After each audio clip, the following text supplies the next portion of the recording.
College আছে, বুঝলে lima, কিন্তু শিক্ষক নেই। এমনই অবস্থা এই রাজ্যের প্রায় শতাধিক বিএড কলেজের। পড়াশোনা তো শিখে উঠেছেই, অনেক কলেজে মাঝপথ বন্ধ হয়ে যাওয়ার জোগাড়। আর এই পরিস্থিতির জন্য সরাসরি বাবা সাহেব আম্বেদকর ইউনিভার্সিটির দিকে আঙুল তুলেছে West Bengal teachers training association. আরো বিস্তারিত জানতে চলে যাবো সহকর্মী শ্রাবন্তীর কাছে। শ্রাবন্তী, এই পরিস্থিতি তৈরি হলো কেন এ রাজ্যে?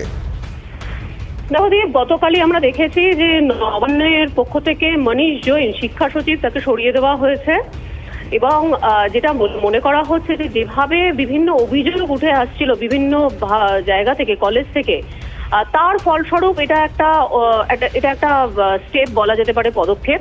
মূল সমস্যা, প্রায় 620টি বেসরকারি কলেজ রয়েছে, বিএড কলেজ রয়েছে রাজ্যে। প্রত্যেকেই বারবার অভিযোগ তুলছেন যে সেখানে যথেষ্টভাবে পড়াশোনা করানো হচ্ছে না।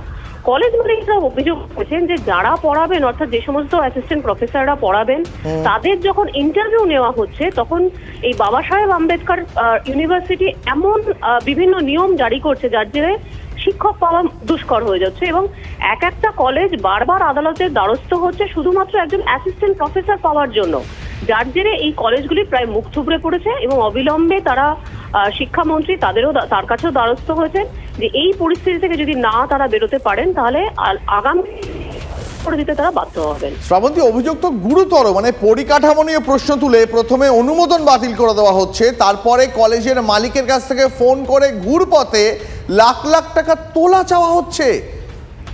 দেখো, আরেকটা অভিযোগ যেখানে দেখা যাচ্ছে যে এরকম ভাবে প্রফেসর পাওয়া যাচ্ছে না, কলেজ কর্তৃপক্ষ বিস্ফোরক অভিযোগ করছেন যে কোথায় সমস্যা হচ্ছে, মূলত পরিকাঠামোগত সমস্যা তারা তুলছেন।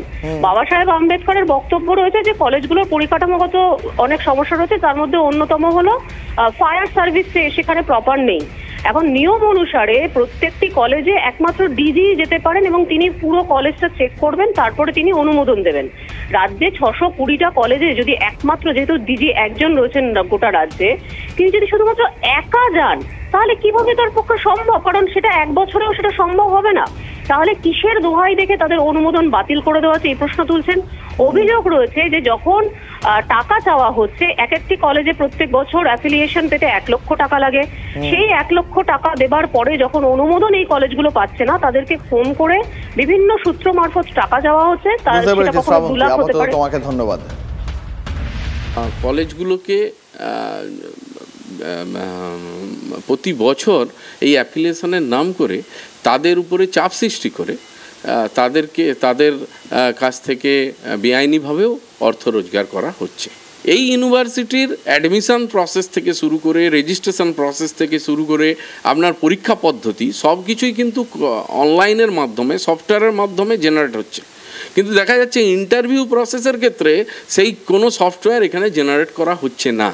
তাহলে এটাও কিন্তু একটা দুর্নীতির অংশ, যেখান থেকে একটা কারচুপি হচ্ছে, যেখান থেকে একটা দুর্নীতির জন্ম নিচ্ছে।